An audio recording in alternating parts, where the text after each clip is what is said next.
Introduction. The Battle of Marathon was a conflict between Athens, aided by Plataea, and Persia in 490 BC, marking the first attempt by Persia, under King Darius I, to subjugate Greece. Persia invaded Greece in response to Athenian involvement in the Ionian Revolt, and the Athenians and their allies succeeded in defeating the Persians despite being outnumbered. The battle marked a turning point in the Greco-Persian Wars and showed the Greeks that the Persians could be beaten without the help of Sparta. The victory raised Greek esteem of Athens, and the following 200 years saw the rise of the classical Greek civilization, which has been enduringly influential in Western society. The Battle of Marathon is considered a pivotal moment in Mediterranean and European history. Background. The Persian Empire, led by King Darius, sought to subjugate and pacify Greece and the Aegean after the Ionian Revolt threatened the integrity of the Persian Empire. The involvement of Athens in the Ionian Revolt arose from the establishment of the Athenian democracy in the late 6th century BC and the expulsion of Hippias, the tyrant ruler of Athens.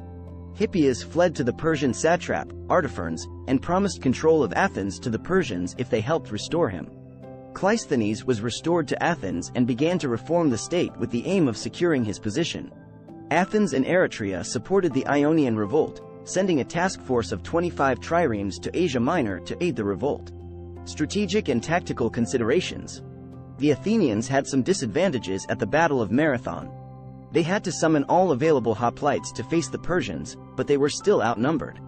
Raising such a large army had left Athens vulnerable, and defeat at Marathon would mean the complete defeat of Athens since no other Athenian army existed. The Athenian strategy was to keep the Persian army pinned down at Marathon, blocking both exits from the plain to prevent being outmaneuvered. The Persians were hesitant to attack the Athenians head-on because their infantry was no match for hoplites. The Athenians attacked the Persians either because the absence of cavalry removed their disadvantage or because they were reacting to the Persians attacking them. The Persians may have attacked because they were aware that the Athenians were expecting reinforcements or because they felt the need to force some kind of victory. Battle. During the Battle of Marathon, the distance between the Greek and Persian armies had narrowed to about 1,500 meters. Miltiades, the Greek commander, ordered the center tribes to form 4 ranks while the rest of the tribes at their flanks were in 8 ranks. It is uncertain whether this arrangement was a deliberate ploy to encourage a double envelopment of the Persian center or was made so that the Athenian line was as long as the Persian line. When the Athenian line was ready, Miltiades gave the signal to advance, and the Athenians marched until they reached the limit of the archers' effectiveness, then broke into a run towards their enemy. The Athenians ran into battle for the first time because it was the first time a Greek army had faced an enemy composed primarily of missile troops. They passed through the hail of arrows launched by the Persian army, protected by their armor, and finally made contact with the enemy army.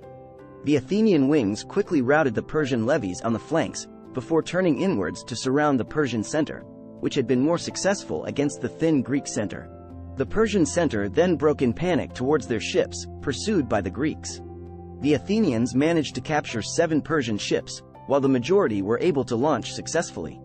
Herodotus recorded that 6,400 Persian bodies were counted on the battlefield, and it is unknown how many more perished in the swamps. The Athenians lost 192 men and the Plataeans 11.